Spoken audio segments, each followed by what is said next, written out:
పుచ్చుకున్నటువంటి మా జిల్లా వాసి ఇప్పుడు నాయకులు ముందుగా జానారెడ్డి గారిని మాట్లాడవలసిందిగా కోరుతున్నాను.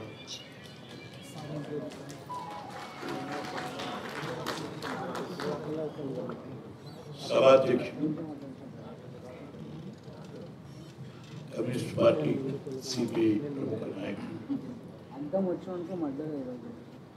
రావినారాయణ రెడ్డి గారితో మమేకమైనటువంటి వారి మిత్రుడు కందిమిల్ల ప్రతాప్ రెడ్డి గారు అధ్యక్షుడు, వేదికపై ఉన్న మిత్రుడే కాదు మీ అందరికీ ప్రధానమైన నాయకులు, మాజీ పార్లమెంట్ సభ్యులు ఉన్నారు. కాలేదు, ఓడిపోయినారు.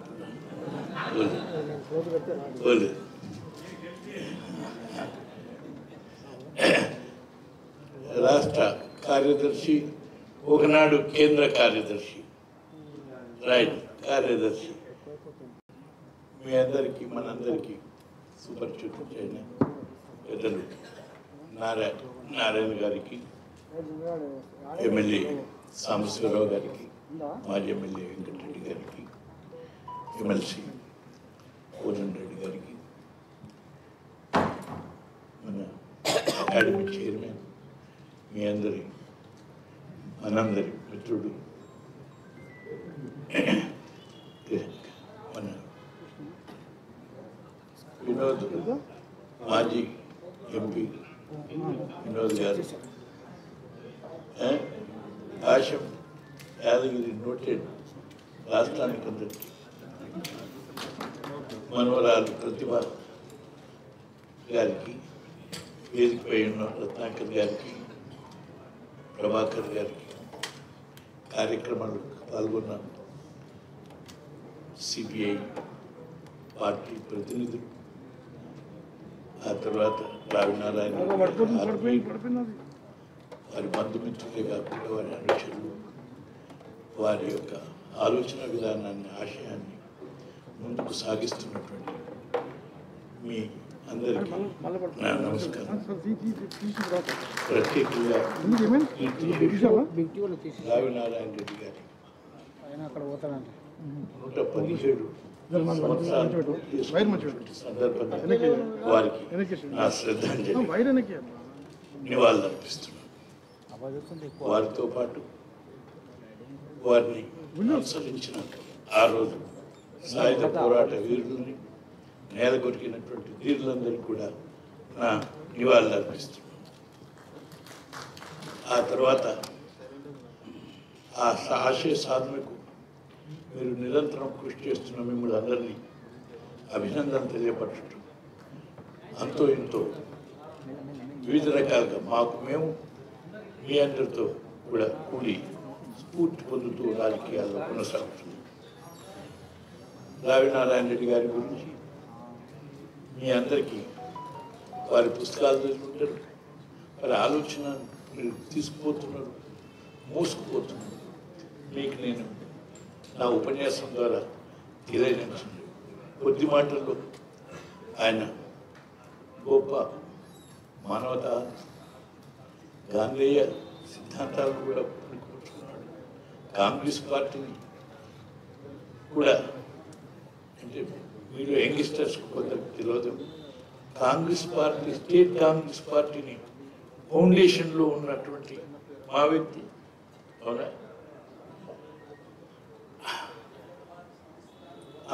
హైదరాబాద్ స్టేట్ కాంగ్రెస్, ఆ తర్వాత మార్క్సిజం లెనినిజం సిద్ధాంతాలకు ఆయన అనుకరించడానికి ఆకర్షించి ఆ పార్టీలో ఇంచుమించు మొదలుపెట్టిన తరమవాడు. ఆ తర్వాత నల్గొండ జిల్లా వాసి, మొదటి సార్వత్రిక పార్లమెంట్ ఎన్నికల్లో అత్యధికమైన మెజార్టీని సాధించి నిన్న మా ఎన్నికలకు స్ఫూర్తి కలిగించినటువంటి యొక్క మహా వ్యక్తి. నేను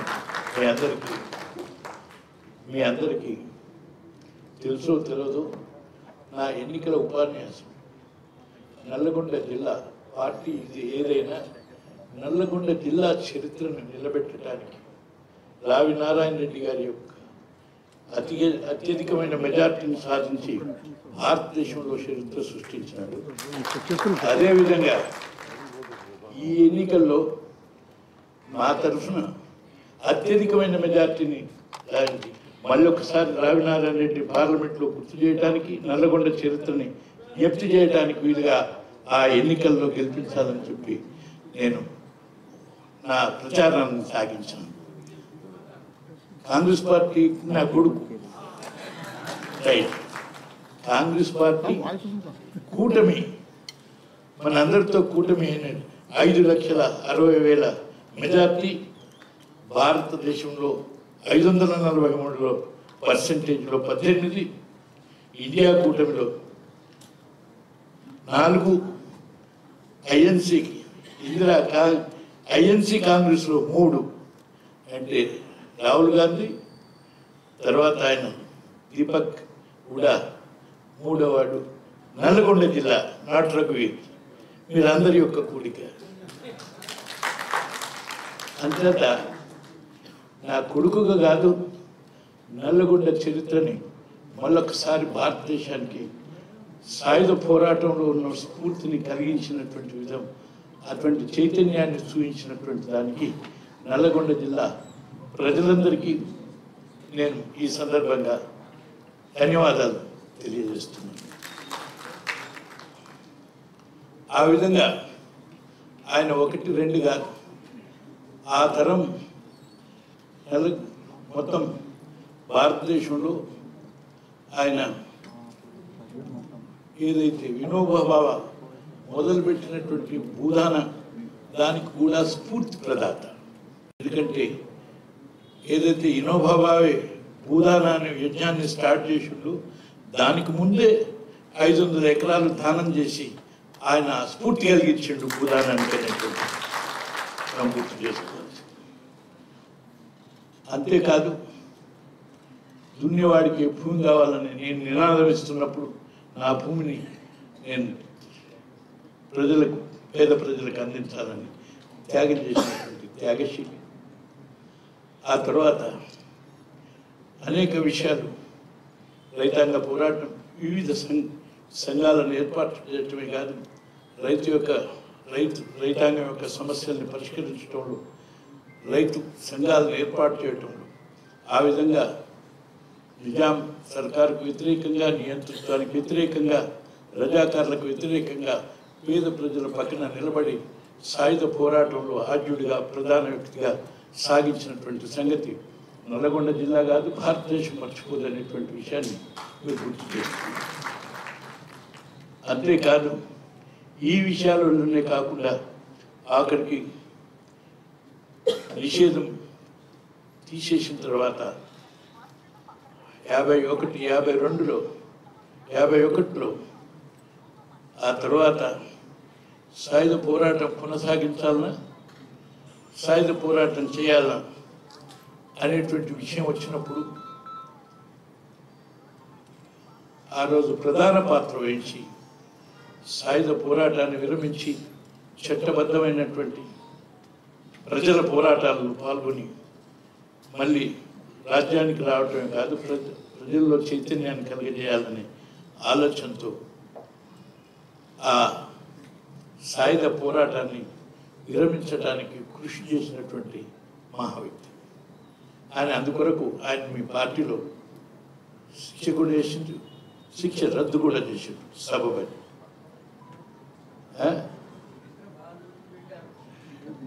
మీ పుస్తకాలన్నీ అధ్యయనం కొద్దిగా గొప్ప చేసినాను కదా ఇప్పుడు. అంతేత అనేక విషయాలు నేను చెప్పనవసరం లేదు. అనేక విషయాలు ఈ వివరాలతో పాటు ఆయన ఇంకొక పని కూడా చేసినాడు, దానికి కూడా స్ఫూర్తి.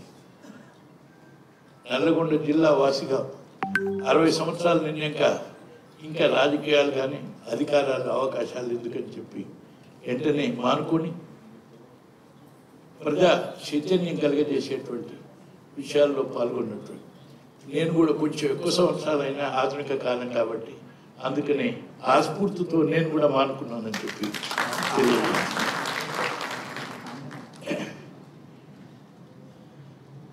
ఈ విధంగా సంఘానికి అందరికీ ఆయన స్ఫూర్తి కలిగజేయడంతో పాటు చరిత్ర సృష్టించినటువంటి వ్యక్తిగా, అదేవిధంగా సంఘ సమర్థతగా 3 పర్యాయాలు ఆంధ్ర మహాసభకు అధ్యక్షుడిగా, పార్లమెంటు సభ్యుడిగా, శాసనసభ్యుడిగా అనేక పదవులను నిర్వహించడం అనే దానికంటే ప్రజల యొక్క మనస్సులను దోచుకున్నటువంటి మహనీయుడు, మానవతావాది. అటువంటి యొక్క వ్యక్తిని జయంతులు, వర్ధంతులు కేవలం ప్రదర్శన కొరకు మనం జరిపేది. వారు జరిపినటువంటి కలిగించినటువంటి చైతన్యాన్ని పునికి పుచ్చుకొని ఆలోచించినటువంటి ఆశయాల్లో ఉన్నటువంటి ఈనాటి పరిస్థితికి అవసరాన్ని దృష్టిలో పెట్టుకొని మనం మార్పులు చేర్పులతో సంఘాన్ని ముందుకు తీసుకుపోవటానికి, సమాజానికి ఆలోచన కలిగించడానికి, గుర్తు చేసుకోవటానికి ఈ సభ. అటువంటి ఈ సభని నాగార్జున సాగర్, బీబీ నగర్ టు నడిగూడ రైల్వే దాని కొరకు పార్లమెంటులో బయట కూడా ప్రయత్నం చేయటమే కాదు, నాగార్జున సాగర్ ప్రాజెక్ట్ ఏదైతే ఉందో ఆనాడు నందికొండ ప్రాజెక్టు కొరకు, అంటే ఒకసారి వాళ్ళ హయాంలో కాకపోయినా, పూర్తి కాకపోయినా వాళ్ళు ఇచ్చినటువంటి ఊపుతో అదే వాళ్ళు వదిలిపెట్టిన దగ్గర నుంచి మనం కొనసాగించాల్సిన అవసరం ఉందని గుర్తు చేసుకోవటానికి ఇటువంటి సభలు, సమావేశాలు, వర్ధంతి, జయంతిని పూర్తి చేస్తున్నాం. అందుకు మీరు ఈ సభ నిర్వహించడం చాలా ఉదాహరణమే కాదు, వచ్చే తరానికి, ఇప్పుడున్నటువంటి తరానికి స్ఫూర్తి కలిగించవచ్చు. అవన్నీ తీపి గుర్తులు చేసుకోవడానికి ఇటువంటిది వేదిక చాలా అవసరం. అందుకు సిపిఐ తరఫున మీ ప్రతాప్ రెడ్డి గారు అధ్యక్షత ఇది నిర్వహిస్తున్నందుకు నేను సంతోషపడుతున్నాను. అంతేకాదు, ఇది కొనసాగించే దాంట్లో ఇదే తప్పకుండా కొనసాగిస్తూనే ఉంటారు, ఇదే కాదు అందరు. అందుకని అందులో అందరి వాడిగా ఇప్పుడు మీరు చెప్పినట్టుగా నేను ఇవన్నీ చదువుతుంటే ఆయన అన్ని పార్టీలకు సంబంధం ఉన్నట్టుగా నాకు కూడా అదే పని పట్టింది అనేటువంటి విషయాన్ని గుర్తు చేసుకుంటున్నాను అప్పుడప్పుడు. ఈ విషయాన్ని మీరు ఈరోజు మీ అందరిలో ఉండటానికి నేను సంతోషిస్తూ, ఇంకా మళ్ళీ ఒక సభలలో మీ అందరితో కలుసుకోవడానికి అవకాశం తీసుకుంటాను. వారితో పనిచేసినటువంటి వారి యొక్క నాయకత్వంలో పరుగులెత్తినటువంటి యువకులు అని ఉంటారు. ఇప్పుడు అప్పుడు నారాయణ గారు పరుగులెత్తినటువంటి ఆయన ముందుకు సాగుతుంటే, అంటే ఇప్పుడు నాకు కూడా ఎంత అనుకుంటున్నారు, నారాయణ రెడ్డి గారి దగ్గరికి వచ్చినాను నేను, మీ అందరూ అనుకుంటున్నారు నేను ఏం కానీ 79 సంవత్సరాలు ఈ నెలలో పూర్తి కాబోతున్నాయి. ఇక 4 సంవత్సరాలు ఆయన దగ్గరికి పోవటానికి. అయినప్పటికీ ఆ స్ఫూర్తిని కలిగించడానికి, అటువంటి ఆలోచనలు సాగించేదానికి, సమాజం కొరకు ఏ పనికైతే మేము నడుం కట్టినామో యువక దశలో అది కొనసాగిస్తున్నామని మీకు తెలియజేస్తున్నాము. అంతేకాదు, ఆయన ఇప్పుడు నల్లగొండని అనేక ఉద్యమాలకు నాంది పలికింది. రేపు వచ్చే రోజుల్లో కూడా నల్లగొండ యొక్క యువతరం, లేక నల్లగొండ యొక్క మేధావులు, నల్లగొండ జిల్లా వాసులు చరిత్రను సృష్టించాలి తెలంగాణలోనని, భారతదేశానికి అందించేటువంటి యొక్క అవకాశాన్ని అందుకోవాలని, అంతటి ధీరులుగా, వీరులుగా కొనసాగాల్సినటువంటి అవసరం ఉందని చెప్పి తెలియజేస్తూ సెలవు తీసుకుంటాం.